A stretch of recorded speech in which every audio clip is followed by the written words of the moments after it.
So anyway, so this idea about technology, though, is that it's driving in some ways, you know, our sort of ideologies in ways I'm not sure we often think about.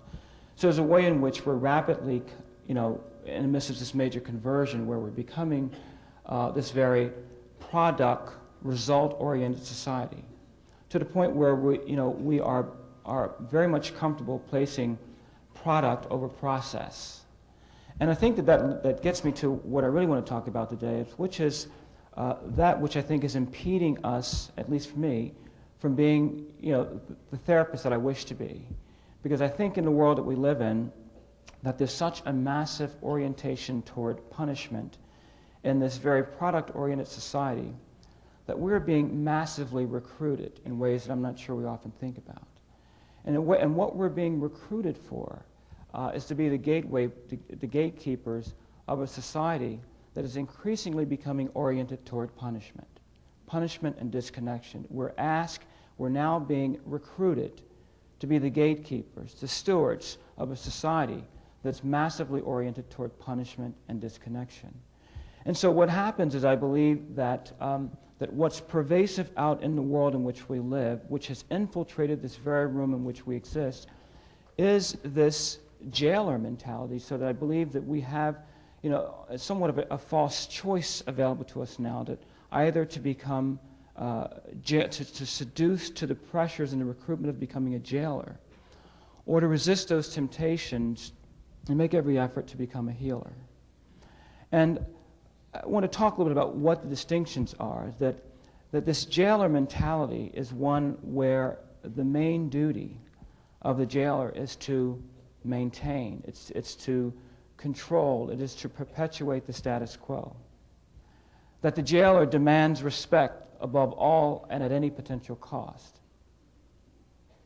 That there is this orientation toward punishment, where the use of force and threat are believed to enhance our effectiveness.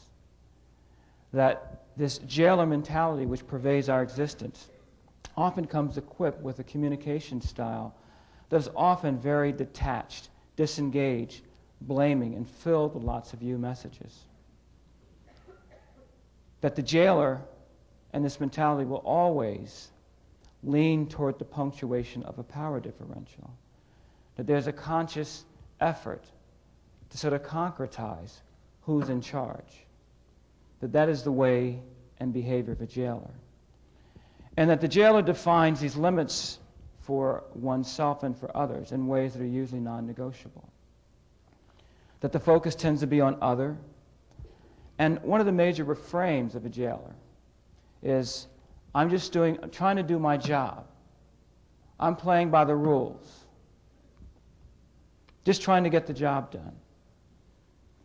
So introspective thinking is generally not that which is characteristic of a jailer.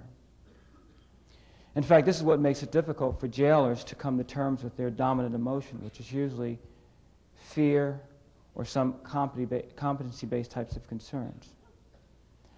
And the overriding epistemology, if you will, of a jailer, which I think drives our society, which drives all the ills in our society, is this idea that there is but one position in society, and that you're either on the top or you're on the bottom. That you're either on the top or you're on the bottom, that there's no in between to the eyes of a jailer. And the jailers, and those of us who lean toward this experience around jailing, are usually rebels. And a rebel refers to that person who attempts to heal others before any modicum of self-healing has occurred. And so the jailers and rebels tend to be one of the same. And that the approach to change of a jailer is almost always centered around first-order change.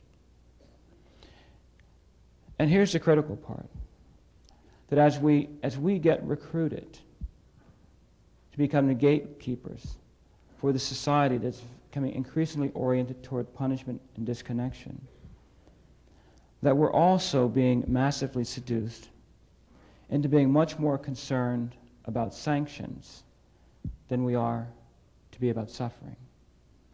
And I see this in all corners of our universe. If I'm sitting in a classroom, elementary school classroom, I'm watching teachers who are so much more concerned, it seems, about correcting a young child than he or she is with connecting with that young child. And this is the essence of this jailer mentality that's infiltrating our very existence, to which we're being recruited for.